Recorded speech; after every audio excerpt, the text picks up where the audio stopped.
Hey folks, this is Dave Schneider here. Hey, this is Dustin Ponder from the Worker Power Hours YouTube channel coming at you with another quick strike video where we touch on topics we don't get to always cover in the podcast. This week we're going to be talking about huge news coming out of our union, the Teamsters. It's been reported now that there's going to be a strike authorization vote going down this month in connection with the UPS contract battle. So, Dave, what do you think about that, buddy? Well, I'll just say this, Dustin. You and I called each other probably the minute after we got the news. It popped up on both of our social media feeds that Dennis Taylor was going to start the process of a strike authorization vote for Teamsters at UPS and at UPS Freight. Frankly, it's very exciting because, Dustin, one thing we've maintained on our show and frankly in our union work from years back is that in order to win good contracts, organized labor needs to present management and needs to present their employers with a credible strike threat. At the bargaining table, when you really boil it down, once you get past all the laws, all of the things that lawyers can do, all of the kind of finesse that individual union leaders might have sitting table to table with their employer. The one leverage that we really have over these corporations that we work for is the ability to withhold our labor and strike. And the truth is, we know in the United States, strikes before this year, where we've seen a record number of teacher strikes happening across the country, they've been basically at a record low. And they've been falling since about the 1980s. And the truth is, wages have fallen in that time too. Real wages have not kept up with inflation. And it has a lot to do with the fact that organized labor has lost the strike weapon. And I know at UPS we had a very historic strike in 1997 that won full-time inside jobs. Formerly part-time workers became 22/3 workers. It won better wages. The 1997 strike was an overwhelming success, but since that time, we've seen at UPS that wages for part-timers have basically more or less stayed the same and actually on a real basis fallen. We've seen cuts to our health care, like this terrible concessionary contract we took last year.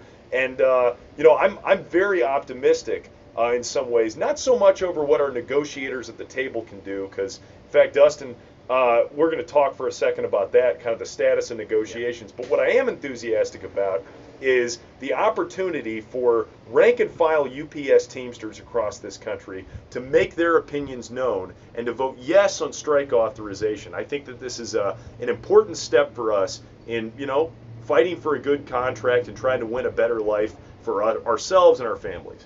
Yeah, absolutely. I mean, the credible strike threat, like Dave said, it's going to be the key to this. He was talking about finesse earlier. If any of y'all have seen a picture of Dennis Taylor or James P. Hoffa, they don't exactly inspire confidence in their ability to finesse anything. So the real Except their own wallets, yeah, right? Exactly. The real source of power in our union is our members. We have 230,000 Teamsters at UPS. We have the largest nationwide private sector contract, and we at UPS ship 6% of the world's GDP. That's called power. We are one of the few unions that has industrial power and the ability to actually shut down and damage the employers where it counts in the pocketbooks in a strategic way still in this country. And we have to take advantage of that. If we want to fight back, if we want to win, we're going to have to be willing and ready to shut down production. And Teamsters out there, if you're listening, I know a lot of folks, part-timers, you may be living paycheck to paycheck. Drivers, you may be thinking, hey, I can't afford to go out on strike. Well, the last strike was for 3 weeks. Seems like a long time, but think about this. The Teamsters have a $167 million strike fund, so you still get strike pay and benefits. Dave and I were just talking a minute ago. If you're a part-timer who's just started out there, you go on strike for 3 weeks, what are you going to lose? Maybe $500, $600. We're fighting for $5 raises across the board for part-timers. That's going to average out to almost $5,000 a year. So when we think about winning real tangible gains that are going to transform the lives of our members, we have to be willing to dream and think big. And part of that is saying, hey, we as union workers have the power and the ability to actually strike to change this stuff, because we're on pace to produce $6 billion in profit at UPS this year.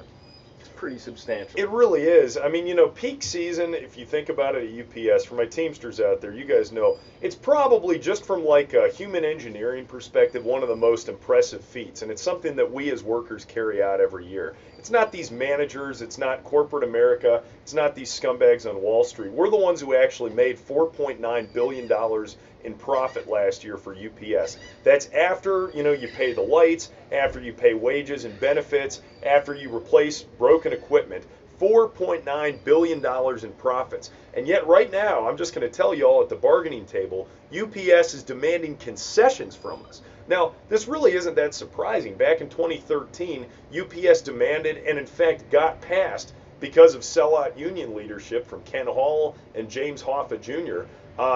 They got a concessionary contract despite record profits. That's pitiful because we've made that company so much money hand over fist, and we work to the bone. I mean, my drivers out there, you guys are staying out sometimes well past 9 o'clock delivering packages. You miss your kid's t-ball game, you miss your daughter's ballet recital. You miss doing what it means to live a life. I mean, we make a living for ourselves and our families to be able to carve out some space for us in this country.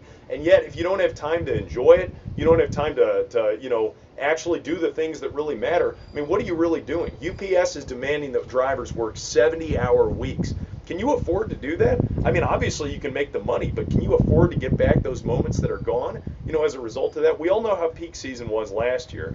For my part-timers out there, listen, I'm one of y'all. I've been a shop steward, for 3 years, been a part-timer for longer than that at UPS. I'm just going to tell you, we all have absolutely nothing to lose here. 3 weeks on strike, like Dustin said, if that's what it took, I mean, hell, that's, for most of us, that's under $1,000, okay? But we're looking at making a transformative amount of money that would take this job that we're working right now, that for some of us is really only good for the health insurance. You got to work 2, sometimes 3 jobs to cobble together an income. This would be absolutely transformative if we won $15 an hour and $5 bumps for people. And, the idea that UPS would demand concessions from us, that should be alien in all of our minds. We should vote against any kind of concessionary contract. And instead, we should be prepared to go the whole hog. And if need be, we've got to present that credible strike threat. And so I think, and Dustin, we can talk about this a little bit more as far as what this means, the technicalities and procedures and mechanics of voting, but we need a credible strike threat. And if you're interested in winning raises and an end of forced overtime, this is the ticket, and you better punch it. Well, and just some final takeaways as we move on into the month of May and closer towards this actually becoming reality, a strike authorization vote. Here's what I would recommend for our listeners to go out and do. You need to go talk to your coworkers, print out some Teamsters United leaflets, and start taking this seriously. If we're going to vote down any kind of concessionary contract, we have to be willing to back that up. So unfortunately, a lot of our union leaders haven't been doing that strike prep the last 5 years that they've had since the last contract debacle. So we got to get out there on short notice. We got to explain what a scab is, why you never cross a picket line. Talk to the drivers and say, hey, start putting some money away, start cutting your expenses, start building your own personal strike fund to supplement that. For part-timers, it's time to show them that, $5,000 a year versus the $600 you may lose if you go on strike. And, talking about going and maybe getting a summer job, having a backup job in place in case we do go on strike. These are the conversations we got to go have. And frankly, we got to stop being cowards. There's a lot of local union leaders who are afraid to say the S word. They're afraid to talk about striking. As Fred Zuckerman said on our podcast interview with him, he said, I love the word strike because it's the ultimate source of our power. So we got to go take that back. So go out in your shops, talk to your coworkers, make sure their address is updated, and make sure they're ready to vote yes on a strike authorization vote at UPS in 2018. Last thing, folks, how the process works here that Dennis Taylor's initiated is that local unions this Tuesday will be getting on a conference call with Teamsters lead negotiator for the UPS contract, Dennis Taylor. I think on Wednesday, UPS freight locals get on, and they will vote to move forward on strike authorization or not. We certainly, for all of any local officials out there who might be listening to this video, We certainly encourage a yes vote. We think that's definitely in the best interests of your members and really our entire union. But after that process has gone through, let's say we get a yes vote out of a majority of the local unions. What then happens is that every Teamster in our union who's works at UPS or UPS Freight will be mailed a ballot information, where they will get, I guess, a unique access code.